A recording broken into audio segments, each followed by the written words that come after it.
Assalamualaikum warahmatullahi wabarakatuh. Kita bertemu lagi hari ini untuk belajar bahasa Indonesia. Nah, hari ini KD kita atau kompetensi dasar kita adalah menelaah struktur dan kebahasaan teks berita yang didengar dan dibaca.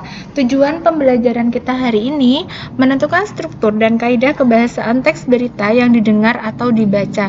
Baik, kita langsung ke materi selanjutnya. Struktur berita, apa itu struktur berita? Struktur berita adalah susunan berita ya. Jadi di dalam teks berita itu ada 3 bagian. Satu adalah lead berita, yang kedua adalah tubuh berita, dan yang ketiga adalah ekor. Nah, kita bahas satu-satu ya. Mulai yang pertama adalah lead berita. Lead berita ini adalah bagian yang sangat penting dalam berita yang memuat inti dari keseluruhan isi berita. Di dalam lead berita itu biasanya terdapat 5W. 5W itu apa saja? Satu adalah apa peristiwa itu, kemudian yang kedua siapa yang terlibat, yang ketiga di mana peristiwa itu, kapan terjadinya peristiwa, dan yang terakhir adalah mengapa bisa terjadi peristiwa tersebut. Jadi di dalam lead berita ini biasanya memuat unsur 5W ya, 5W. Jadi biasanya ada di dalam lead berita ini.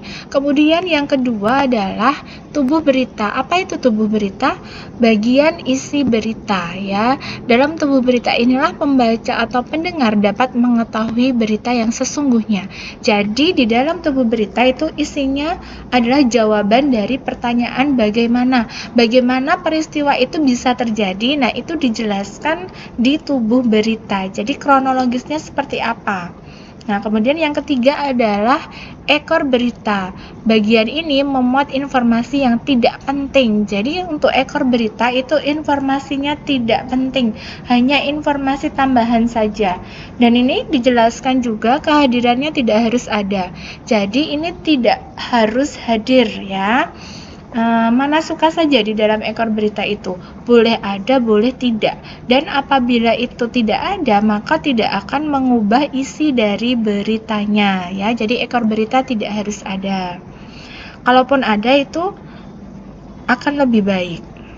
Nah, selanjutnya kaidah kebahasaan berita. Nah, tentu kita harus mengetahui kaidah kebahasaan apa saja yang ada di dalam berita.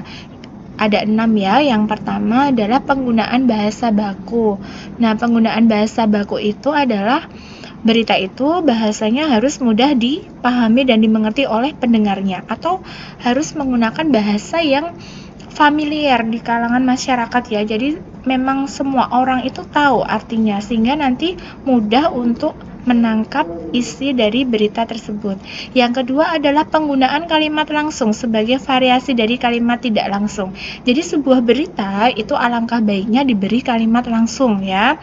Jadi agar tidak monoton kalimatnya itu kalimat tidak langsung. Oke, kemudian yang ketiga adalah penggunaan konjungsi bahwa dalam mengubah kalimat langsung menjadi tidak langsung. Nah, sebaliknya apabila kita mencari sebuah berita itu dari hasil wawancara, tentunya itu adalah kalimat langsung. Nah, kita bisa mengubah menjadi kalimat tidak langsung dengan menggunakan konjungsi bahwa. Yang keempat, penggunaan kata kerja mental terkait dengan kegiatan hasil pemikiran. Jadi contoh dari kata kerja mental itu apa saja? Yang pertama adalah memikirkan, kemudian membayangkan, berasumsi, berpraduga, dan berkesimpulan. Itu hanya sebagian contoh dari kata kerja mental. Kemudian yang keempat adalah penggunaan fungsi keterangan waktu dan tempat. Di dalam sebuah berita itu tentu harus menyantumkan keterangan waktu dan tempatnya. Nah, waktu itu misalnya apa saja? Bisa kita mencantumkan hari, kemudian bulan, tanggal, tahun, atau keterangan waktu yang lainnya. Dan juga jangan lupa sertakan pula tempat kejadiannya di mana. Nah, kemudian yang keenam, penggunaan konjungsi temporal dan penjumlahan. Ya, contohnya adalah kata kemudian, sejak, setelah, awalnya, dan akhirnya. Baik, ini mengenai kaidah kebahasaan berita. Kemudian kita langsung membahas contoh ya. Nanti ini saya ada teks berita. Nah, ada teks berita judulnya Sungai Ciliwung meluap, 3 desa terendam banjir. Terjadi banjir bandang di sekitar Sungai Ciliwung pada Rabu 31 Juli. Banjir tersebut diduga disebabkan oleh curah hujan yang tinggi dari pukul 18.00 waktu Indonesia Barat sampai pagi pukul 08.00 waktu Indonesia Barat. Salah satu faktor terjadinya banjir adalah kebiasaan masyarakat sekitar yang membuang sampah sembarangan di Sungai Ciliwung. Kebiasaan tersebut mengakibatkan banjir pada musim hujan sehingga 3 desa terendam dan warga harus mengungsi. Warga kami sudah banyak yang mengungsi ke daerah yang lebih aman karena mereka khawatir dengan banjir susulan, ujar salah satu kepala desa yang terdampak banjir. Saya jelaskan sedikit ya.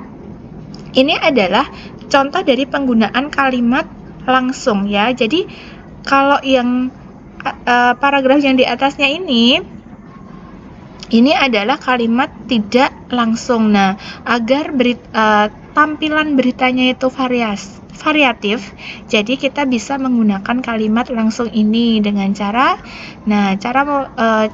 untuk menulis kalimat langsung menggunakan tanda petik 2 di awal dan tanda koma serta petik 2 lagi di akhir, kemudian diberi keterangan siapa yang berbicara ya. Kalau ini kan keterangannya salah satu kepala desa, karena tadi terjadi banjirnya di 3 desa ya. Jadi ini keterangan dari salah satu kepala desa. Kemudian kita lanjut lagi. Hujan yang mengguyur dari malam sampai pagi tersebut terjadi di beberapa wilayah di Jakarta. Namun, warga di sekitar Sungai Ciliwung tidak pernah menyangka akan berujung dengan banjir. Tiba-tiba saja sungai itu meluap dengan cepat dan merendam 3 desa yang ada di sekitarnya. Masyarakat kemudian berusaha menyelamatkan diri ke daerah yang lebih aman. Warga yang masih terjebak di dalam rumah dievakuasi oleh petugas dan relawan. Pemerintah dengan segera memberikan bantuan berupa makanan, minuman, air bersih, pakaian, dan juga obat-obatan. Sebelumnya sudah pernah terjadi banjir yang melanda desa tersebut 3 tahun silam. Namun, rupanya banjir pada tahun ini jauh lebih besar jika dibandingkan banjir tahun sebelumnya. Nah, ini tadi contoh teks beritanya. Kemudian jika ada pertanyaan, temukanlah bagian kepala atau lead berita, tubuh, dan ekor berita pada teks berita tersebut. Jadi, ini kalian diminta untuk menentukan mana bagian kepala, mana bagian tubuh, dan mana bagian ekor berita. Maka jawabannya adalah seperti ini. Nah, lead berita tadi sudah dijelaskan ya, bahwa biasanya di dalam lead berita itu memuat 5W. Jadi ada apa peristiwanya, siapa yang terlibat di dalam peristiwa itu, kapan terjadinya, di mana, dan satu lagi, mengapa bisa terjadi peristiwa itu. Maka jawabannya adalah ini ya. Ini ada di paragraf pertama. Jadi paragraf pertama itu merupakan lead berita. Oke ya. Nah, nanti bisa diulang lagi yang teksnya tadi ya. Kemudian yang berikutnya, nah, bagian tubuh berita ini ada di paragraf kedua ya. Jadi paragraf kedua itu menjelaskan kronologi terjadinya banjir ya.